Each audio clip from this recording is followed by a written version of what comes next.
my close friend and collaborator in the work of the government, Amitabh Kant, my dear friend Yuri, Excellencies, ladies and gentlemen. I am delighted to be present here this evening as we celebrate the 73rd UN Day. I must at the outset tell you that I bring to you on this happy occasion the greetings of the Prime Minister, the External Affairs Minister and the Government of India. The United Nations was born whilst the Second World War was still in progress. It was born in pursuance of a great idea, an idea that was as valid in 1945 as it is today, and an idea that is captured in the very spirit of the UN and its work, and an idea that is reflected in the Charter, that is to save succeeding generations from the scourge of war. And this great idea has matured over the 7 decades of the UN's existence. And as we celebrate the 73rd UN Day, Yuri, let me start by thanking you not only for chronicling the very rich history of India's association with and support of the UN and its core mission, but also for the outstanding job that you have done to represent the UN in New Delhi. And you've done it with exemplary distinction, and I'm sure that most of those of our colleagues who are gathered here this evening will endorse my assessment. And I know those of us who belong to this profession, well, I did for 4 decades plus, there comes a time when you have to move on, but I'm sure just as we have been able to instill not a bit but a lot of India in you, we have also greatly benefited from your breadth of vision and your commitment to the UN ideal. Many years ago, there was an intellectual history of the United Nations written, and I think it's one of the pioneering works. And one of the lessons I took from that is that there's not one United Nations, but there are 3 UNs out there.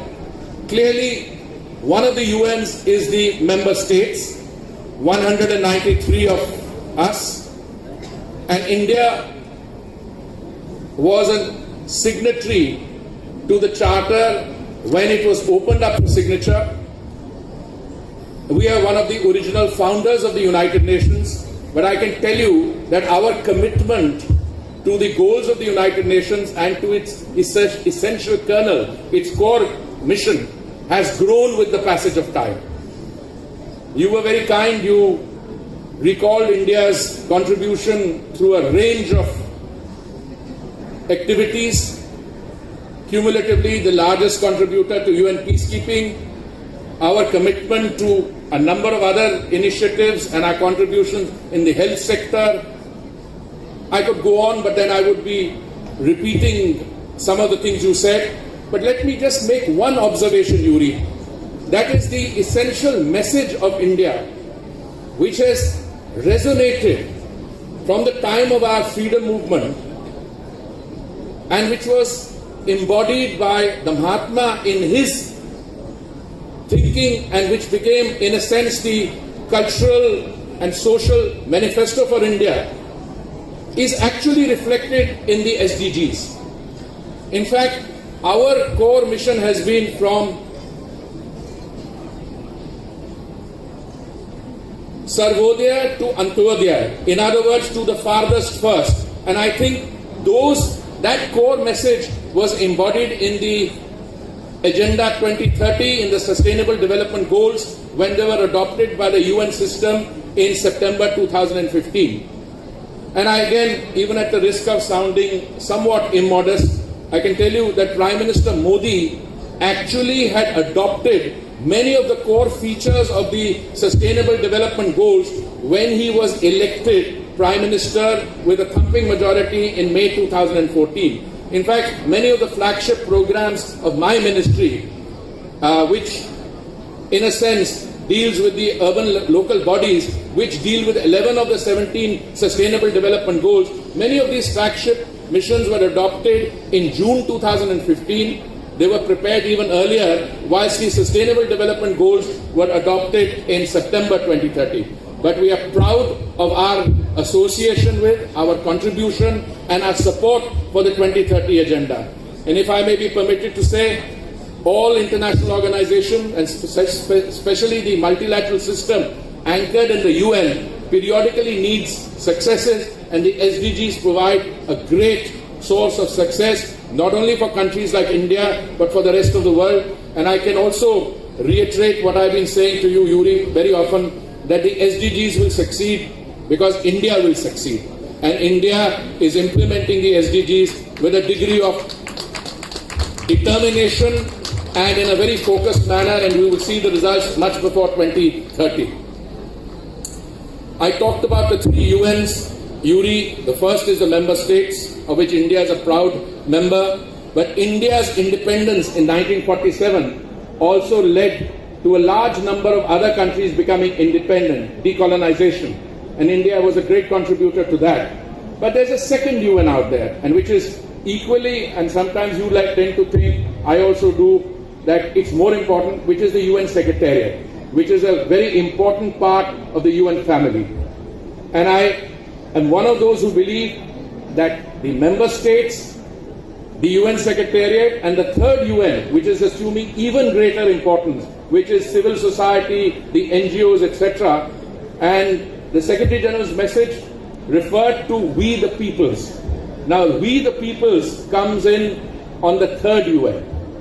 You know, the United Nations was established, as I said, in pursuance of a great idea, because there was a war raging on, and all those great minds that met in San Francisco and later at Bretton Woods to outline the international order as it would obtain post-Second World War, wanted to ensure that the world would be one free from war and one anchored in economic growth, social and inclusive development.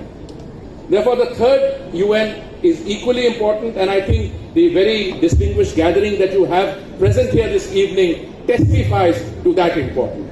Governments are important, the UN is important, but the message of the UN, because it has gone out to the third UN, civil society and NGOs, is what develops and makes that moral dimension to which you keep referring, Yuri, even more important.